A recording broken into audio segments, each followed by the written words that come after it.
Greetings, crime seekers. Welcome to Secret Crime Files. Moses Sithole, born on November 17, 1964, in Soweto, Johannesburg, is one of South Africa's most infamous serial killers. His case is notable for its brutality and the significant impact it had on South African society. Sithole's reign of terror during the mid-1990s left a lasting mark on the nation and remains a chilling example of serial criminality.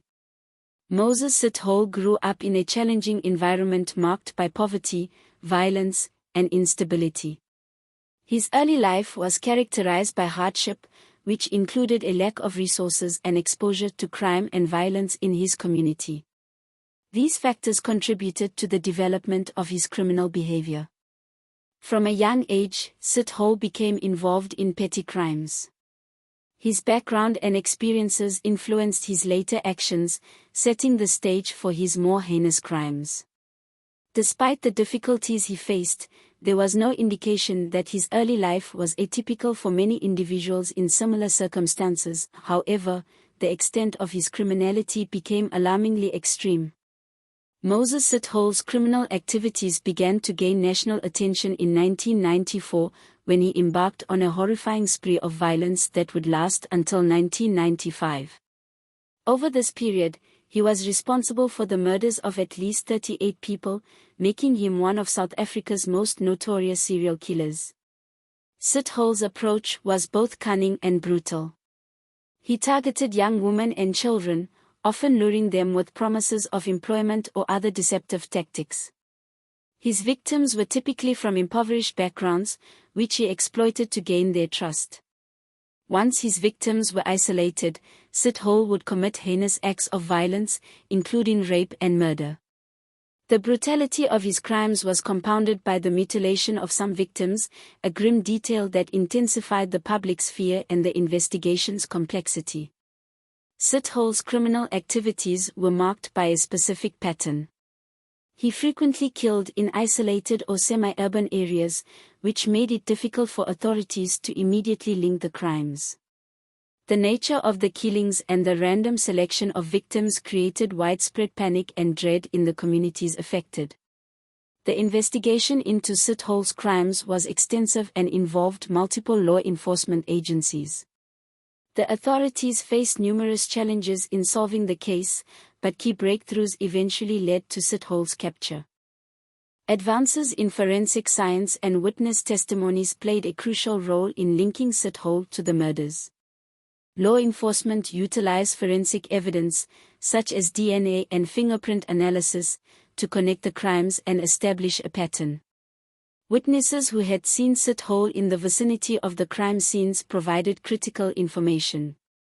This, combined with forensic evidence, helped to identify him as a suspect.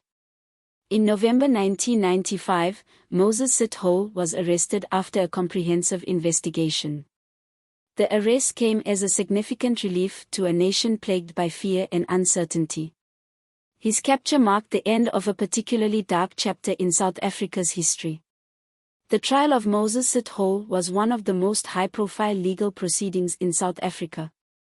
It was a significant event, reflecting the gravity of his crimes and the impact on the victims' families.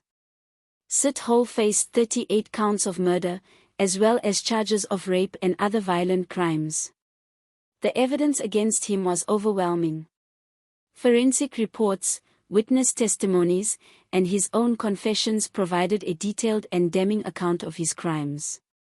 In 1997, Moses Sithole was convicted and sentenced to 2,410 years in prison without the possibility of parole. The severity of the sentence was symbolic of the gravity of his crimes and the extensive harm he had inflicted on his victims and their families. Moses Sithole's case had a profound impact on South Africa, influencing public perception of crime and justice. The discovery of Sithole's crimes and his eventual arrest shocked the nation. The media coverage of the case highlighted the brutal nature of his crimes and contributed to widespread fear and outrage. Sithole's case underscored the need for improved forensic capabilities and crime investigation techniques.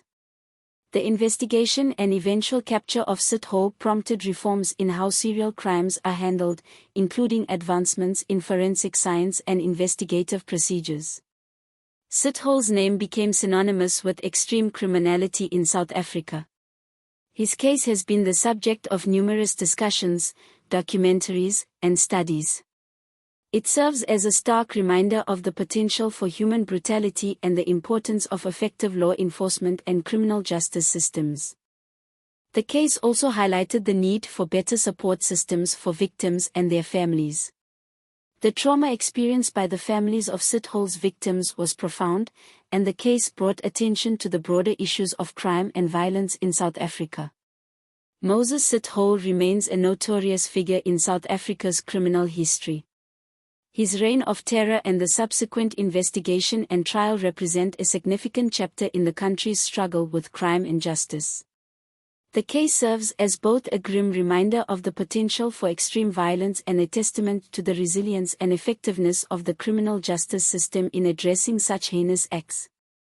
The legacy of Moses Sithole continues to impact discussions about crime, law enforcement, and victim support in South Africa. Thanks for watching. Like, comment, and subscribe for more intriguing cases. Catch you in the next episode.